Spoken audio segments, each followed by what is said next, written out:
You might think you know some stories, but the truth is often much darker and deeper. Some people have lived lives truly worth telling, like him.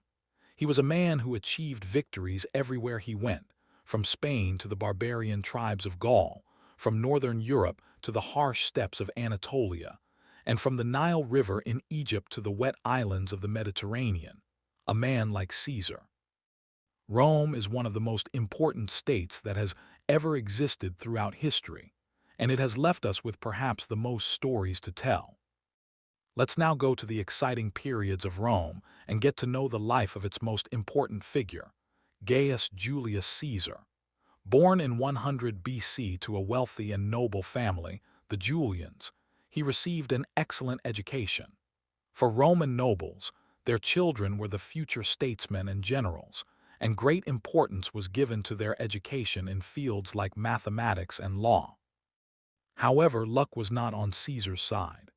After his family's political rivals gained the upper hand, all of his family's possessions were seized, many of his relatives were killed, and when his father suddenly died, he was forced to take over the family at the age of 16. From that moment on, the action in his life never ceased. At a young age, Caesar joined the Roman army in Asia. Once, while on a journey to the Aegean Islands to study rhetoric with philosophers, he was kidnapped by pirates. The pirates demanded 20 talents of gold for his ransom, but Caesar told them to ask for 50, stating he was worth more. After being released, he quickly formed a fleet, captured the pirates, and had them crucified in what is now modern-day Turkey. He was still in his 20s. Around this time, a great slave revolt broke out in Rome. While it's not certain what role the young Caesar played in suppressing the rebellion led by a gladiator named Spartacus and his friends, it's highly likely he was involved, given that he was serving in the Senate at the time. The Spartacus revolt was ultimately suppressed by the Roman generals Crassus and Pompey Magnus, and 6,000 rebels were crucified along the road leading to Rome. This event revealed the brutal side of Rome. During this period, Caesar sometimes worked as a lawyer and other times took on minor roles in the Senate. At that time, Rome was a republic, with neither a king nor a tyrant. Influenced by philosophers like Cicero and Cato, who were dedicated to preserving the values of the republic, Rome considered freedom sacred. Soon after, Caesar was appointed by the Senate to Gaul. This was the beginning of the most important period of his life and the first chapter of our story. Gaul was a region that included modern-day France and its surroundings. It was full of barbaric, warrior, and brutal tribes who were excellent at warfare. It was a dangerous and dark place. On the other side was an ambitious Roman, Gaius Julius Caesar, with only 20,000 soldiers under his command.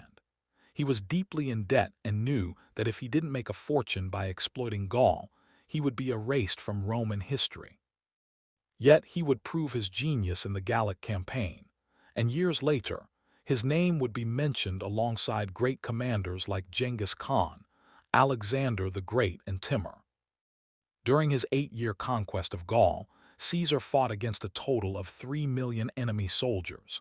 Of these, 1 million were killed, and 1 million were sold into slavery. He achieved victory after victory, defeated 300 tribes, and burned 800 cities. But among these victories, there's one that is considered one of the most brilliant military triumphs in history, the Battle of Alesia. In this battle, Caesar's army numbered between 40,000 and 60,000, while the Gallic army reached 250,000 soldiers, and the battlefield stretched across an enormous 30-kilometer front. To besiege the city of Alesia, Caesar had his troops build 16 kilometers of wooden walls. He also had them construct another separate 18-kilometer wall facing outwards. This trapped both the Gallic army inside the city and the one outside between the two walls.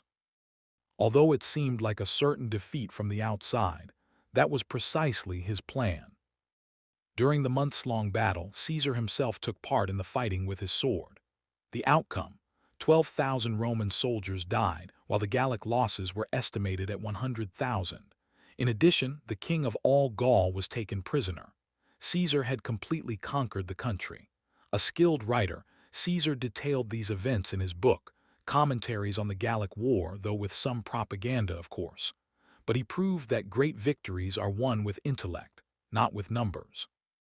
The discipline of Caesar's army has had a profound impact on modern military practice. The punishment for expressing discontent or disobeying orders was crucifixion. The penalty was applied equally to everyone, but an army cannot be managed by punishment alone. Caesar lived with his soldiers, ate the same food as them, and skillfully earned their loyalty. Nearly all of his soldiers remained loyal to him until his death. Interestingly, the military practices of Rome and Caesar also deeply influenced Nazi Germany. The famous Nazi salute was inspired by a Roman salute used for Roman generals and, ultimately, for Caesar. A significant part of the ceremonial Nazi army formations, and even some Nazi symbols were also borrowed from the Romans. This was a result of Hitler's admiration for Rome. He saw himself as a new Caesar and said of the German people, "We have left nothing but pottery in history, but the works of the Romans stand firm." Caesar had conquered all of Gaul and entered Britain when bad news began to arrive one after another. His beloved daughter Julia, who was married to his friend Pompey Magnus, had died during childbirth. His greatest ally, Crassus, had lost his war against the Parthians in Harran in modern-day Turkey, and was executed by having molten gold poured down his throat. Furthermore, the Roman Senate, which was uneasy with the wealth and power he had accumulated by exploiting Gaul for 8 years, called him back to Rome. Preventing unchecked power was a fundamental principle of the Roman system. The Senate was led by 2 consuls, who were replaced every year. If one person became too powerful, it could lead to tyranny and the eventual downfall of the state. For this reason, the Senate could call back or replace overly powerful generals to keep them in check. The Roman people also opposed one-person rule because they believed the Senate and the Republic were sacred. The goddess Libertas, for example, was one of the most important deities in Roman religion, and the Statue of Liberty in America was inspired by her. This situation was a major problem for Caesar. The investigations that would be launched against him could strip him of a significant portion of the power he had gained. He had 2 choices: either enter Rome with his army, which would mean civil war, or return as a civilian and face the investigations. Caesar arrived with his 13th Legion at the Rubicon River. Only civilians were allowed to cross this river. He hesitated for a while. A single step could divide Rome. He made his decision, Rome. As he crossed the Rubicon, he uttered his famous words, "The die is cast." Now it was the Senate's turn to decide. They could either stay and fight Caesar with their small number of soldiers or leave Rome, build a larger army and return later. The senators and a large part of the population, led by Pompey Magnus, known as the conqueror of Spain, abandoned Rome. Caesar entered a deserted city, inhabited only by gangs, a few supporters, and his mistress Servilia, the mother of Brutus, who had waited for him. The Senate, under the command of Pompey Magnus, quickly managed to raise a large army. However, Caesar, despite having far fewer soldiers, succeeded in defeating the great Roman army. Pompey fled to Egypt to form a new army. The staunch defenders of the Republic, Cato and his friends, went to North Africa to raise their own forces. Caesar knew that a Rome without its Senate was meaningless. He declared a general amnesty and forgave those who had fought against him. Nobles like Cicero and Brutus surrendered. After the success of his coup, Caesar declared himself temporary dictator. In Rome, this was a formal title granted during emergencies, and while it had limited authority, it was powerful. Our next stop on this journey is Egypt. A young puppet pharaoh named Ptolemy was on the throne, while his sister and wife, Cleopatra, was in exile. Yes, his sister and wife. This was a common practice in the Egyptian dynasty, as its members were considered divine. Caesar arrived in Egypt in pursuit of Pompey Magnus with only 500 soldiers. Pharaoh Ptolemy told Caesar he had a surprise for him, Pompey's severed head. Caesar was furious. Although Pompey was his enemy, he was an honorable general and still a Roman consul. This act was unforgivable. However, with only 500 soldiers, Caesar could have been killed at any moment. He devised a clever plan. He found the exiled Cleopatra and had her brought to him. According to the story, Cleopatra was presented to Caesar rolled up in a rug. This was their first meeting. With the help of Cleopatra's supporters and Caesar, Ptolemy was overthrown and killed, and Cleopatra was placed on the throne. During this time, a deep emotional connection began between Cleopatra and Caesar. She was more than just a queen. She was fluent in 4 or 5 languages, an expert in mathematics and astronomy, and had a great understanding of ancient Greek philosophy. She knew exactly how to influence a man like Caesar. A party she organized on the Nile was attended by 400 ships, and Caesar couldn't help but fall in love with her. After some time in Egypt, Caesar's path led him to Anatolia. The kingdom of Pontus had grown powerful and began threatening Rome. A bloody battle in what is now the province of Tokat, Turkey, ended in Caesar's victory. It was there that he famously declared, "Veni, vidi, vici," I came, I saw, I conquered.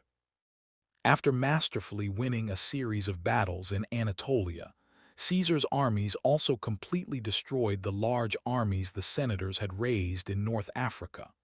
Honorable defenders of the Republic like Cato chose to commit suicide rather than surrender. Caesar had now established absolute control over all of Rome. There was no visible opposition against him. He had stopped corruption and favoritism, and had gained the support of ordinary Romans by distributing land to the public. As a devout pagan, Caesar also painted himself in the colors of the god Jupiter for his victory celebrations, and sacrificed the captured Gallic king to the gods in a religious ceremony. However, Caesar's increasing power gave the impression that he was turning into a tyrant. The final straw was when he had a throne built for himself in the Senate and received senators while sitting down, rather than standing. His relationship with Cleopatra also angered both the public and his official mistress, Servilia, the most powerful woman in Rome and Brutus's mother. The Roman citizens called Cleopatra the royal whore.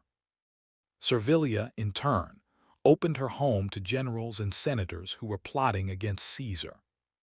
The Republican senators decided to assassinate Caesar by stabbing him in the middle of the Senate.